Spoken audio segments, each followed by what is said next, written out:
अरे उठ भी जा कविता, सुबह के 10 बज रहे हैं। ना जाने ये लड़की कब जल्दी उठना सीखेगी। सुबह 10-10 बजे तक घोड़े बेचकर सोती रहती है। कल को पराए घर जाएगी तब क्या करेगी? ओफो माँ, चैन से सोने भी नहीं देती हो, सुबह सुबह उठा दिया। अरे दिन होने को है मैडम, चल उठ और नाश्ता करके बाजार से सब्जी ले आ। माँ मैं नहीं जा रही सब्जी मंडी, मेरे बस की नहीं है ये सब्जी लेना, वैसे भी मुझे छांटने नहीं आती। हे राम, क्या होगा इस लड़की का। मैं तो कहूँ तेरी ऐसे घर में शादी हो जहाँ तुझे ही घर की साग सब्जी लेने जाना पड़े। जब देखो मुंह बनाती रहती है। उठकर नाश्ता कर लियो, तब तक मैं ही जाकर सब्जी ले आती हूँ। कविता दिल्ली यूनिवर्सिटी की फाइनल ईयर की छात्रा थी। उसे अपने ही कॉलेज के लड़के अमर से प्यार हो जाता है। कुछ समय बाद अमर की एक अच्छी कंपनी में नौकरी लग जाती है। फिर सबकी रजामंदी से दोनों की शादी हो जाती है। कविता ब्याह कर अपने ससुराल आ जाती है। कविता के ससुराल में उसके सास ससुर, जेठ जेठानी और ननद होती हैं। शादी के बाद वो अमर के साथ हनीमून के लिए चली जाती है और वापस लौटकर घर गृहस्थी संभाल लेती है, जहाँ उसे मेहता परिवार की एक आदत के बारे में पता चलता है। माँ जी, रोज मैं उस रामू ठेले वाले से सब्जी लेती हूँ, लेकिन अब ये काम ना आप छोटी बहू को सौंप दो। बहू तू कैसी बातें करती है? आरती कविता की अभी नई नई शादी हुई है, फिर कहाँ से ताजी सब्जी के लिए इसको अभी से प्रेशर देना। धीरे धीरे सब सीख जाएगी। अरे वाह माँ जी, ये तो अच्छा है, मेरे लिए भी ऐसा सोच लेती। तब तो आपने नहीं सोचा। खैर ध्यान से सुनो कविता, मैंने बोल दिया अब मैं नहीं जाऊंगी बस। अच्छा कोई बात नहीं, मैं ले आऊंगी जेठानी जी। ये हुई ना बात। अब मेरी बात ध्यान से सुन। मोहल्ले में सुबह 4 बजे रामू सब्जी वाला आता है। मोहल्ले की सभी औरतें सुबह 3 बजे से लाइन लगाकर खड़ी हो जाती है नुक्कड़ पर। वो एकदम ताजी सब्जी लाता है, तो तुम भी उसी से सुबह 4 बजे उठकर सब्जी ले लेना। इसलिए अभी से तुम अलार्म लगा लो। क्या कहा जेठानी जी? सुबह 4 बजे? इतनी जल्दी तो मेरी साथ पूछते नहीं उठी, तो फिर मैं तो क्या ही उठूंगी। लेकिन बहू, इस घर का यही रिवाज है। जब से रामू का बाप इस मोहल्ले में सुबह 4 बजे ठेला लगाता था, तब से मैं भी सुबह जल्दी उठती थी और लंबी लंबी लाइन लगाती थी। और अब तुम लोगों को भी यही परंपरा निभानी है। बासी सब्जी तो हमारे यहाँ कोई नहीं खाता, सबको वही सब्जी खाने की आदत है, फ्रेश और ताजी।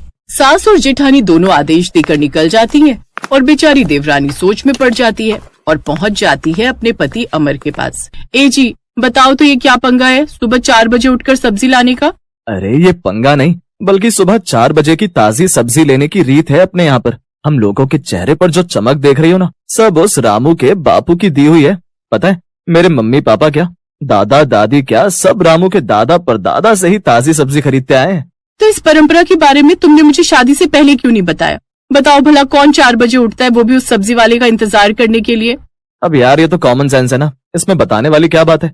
अब शादी होगी तो घर गृहस्थी तो संभालनी होगी ना। हाँ तो उसके लिए किसने मना किया है? लेकिन मेरे बस की नहीं है, पहले ही कह देती हूँ। लेकिन बहू की आखिर चलती कहाँ है? सास जेठानी का हुक्म, पति की रजामंदी, उन सब के आगे उसे झुकना ही पड़ता है। और रोज सुबह 10 बजे तक उठने वाली लड़की उस रोज सुबह आंख मलते हुए 4 बजे जब नुक्कड़ पर आई, तो उसने कभी सोचा भी नहीं था कि सब्जी के लिए इतनी भीड़ भी हो सकती है। अरे बाप रे, लगता है यहाँ जरूर कुछ फ्री में बट रहा होगा। कहीं ऐसा तो नहीं कि साड़ियाँ फ्री में बट रही हैं? ऐसा करती हूँ, मैं भी ले लेती हूँ। हो सकता है कोई ब्रांड फ्री में प्रमोशन कर रहा होगा। अब कविता भी जल्दी से जाकर उस लाइन में लग जाती है और आगे खड़ी औरत है, कौन सी कंपनी फ्री में कपड़े बांट रही है और कितनी साड़ियाँ फ्री में मिलेंगी? तभी वो औरत पीछे मुड़कर उसे देखती है। तुम तो कौशल्या की छोटी बहू हो ना, जिसकी नई नई शादी हुई है। वो क्या नाम है? कविता। हाँ मैं वही हूँ। वो सब छोड़िए ना, ये बताइए यहाँ इतनी भीड़ क्यों है? ये भीड़ तो रामू सब्जी वाले के ठेले के लिए लगी हुई है। क्या इतनी भीड़? हे भगवान, फिर तो लगता है अब नंबर आने से रहा। अरे नहीं, तेरी तो पुश्तों से सब्जी ले रही है ना रामू भैया से, और वो तो अपने पुराने ग्राहकों के पहले से पैकेट लगा कर रखता है। बस पैसे दो और पैकेट लो। ये तो शुक्र मनाओ कि तुम नसीब वाली हो जो कौशल्या बहन के घर तेरी शादी हुई। तुम लोगों को तो ज्यादा समय नहीं लगेगा सब्जी लेने में। बिल्कुल ठीक कहा। सब्जी के लिए लाइन तो हम लोगों की लगती है जो सुबह 3-4 बजे से लाइन लगाकर लगते हैं। लेकिन मजाल है कि फिर भी 8-9 बजे तक नंबर आ जाए, तभी उस सब्जी वाली की नजर उस पर पड़ती है। बड़े ही भले लोग हैं ससुराल वाले तुम्हारे, ये को तुम्हारे पैकेट पहले से ही तैयार है। जैसे तैसे वो सब्जी लेकर घर आती है। अभी तो समय है, अभी सब्जी रखकर थोड़ा सो लूंगी। वो ये ख्याली पुलाव बना ही रही थी कि तभी अचानक से उसकी सास की आवाज आती है।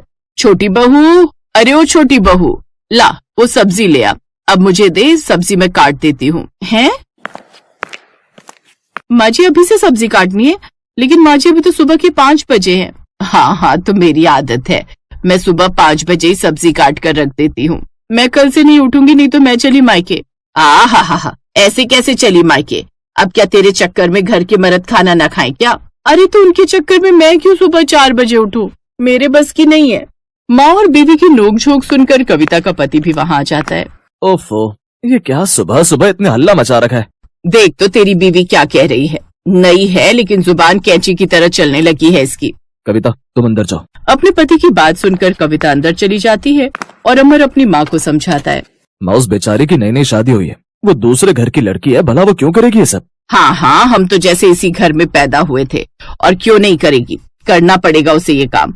और तुझे बड़ा जोरू का गुलाम बनने का शौक है ना, तो कल से तू भी सब्जी के लिए उठ जाना। अपनी देवरानी की बगावत देख अब तो जेठानी में भी हिम्मत आ जाती है। माँ जी, मैं अभी जल्दी नहीं उठूंगी और ना ही घर के इतने काम करूंगी। अच्छा बच्चू, उसको देखकर तेरे भी पर निकल आए। इतने सालों से उठ रही थी तब तो कुछ नहीं। अब सास को अपनी बहुओं के उड़ते पर देखकर एक मीटिंग बुलानी पड़ती है, जिसका मुद्दा था सुबह सुबह की ताजी सब्जी।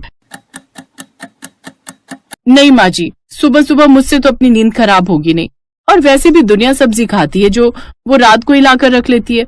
अब सुबह तड़के रोज 4 बजे उठना, वो भी सब्जी वाले के इंतजार में, ये सब अब मेरे बस की तो है नहीं। और वैसे भी आजकल के ऑनलाइन जमाने में कौन ये सब। ठीक है, अगर तुम दोनों बहुओं से नहीं उठा जाता तो मैं ही कल से जल्दी उठकर ये काम करूंगी। अब दोनों बहुएं कमरे में सो रही थीं और बूढ़ी सास सब्जी लेने के लिए जल्दी उठती है, लेकिन अचानक से उसका पैर फिसल जाता है और उसे चोट आ जाती है। कुछ देर बाद डॉक्टर आकर उसकी पट्टी करता है। शर्म आनी चाहिए, दो बहुएं होकर भी माँ को इस उम्र में खुद ताजी सब्जी लेने के लिए उठना पड़ा। दोनों बहुएं अब बड़ी शर्मिंदा थी और अब वो अपनी सास से माफी मांगती हैं, साथ ही उसका खूब ख्याल रखती हैं। अब दोनों देवरानी जेठानी एक एक दिन बांट लेती हैं। एक दिन जेठानी तो दूसरे दिन देवरानी सुबह सुबह की ताजी सब्जी लेने के लिए उठती हैं।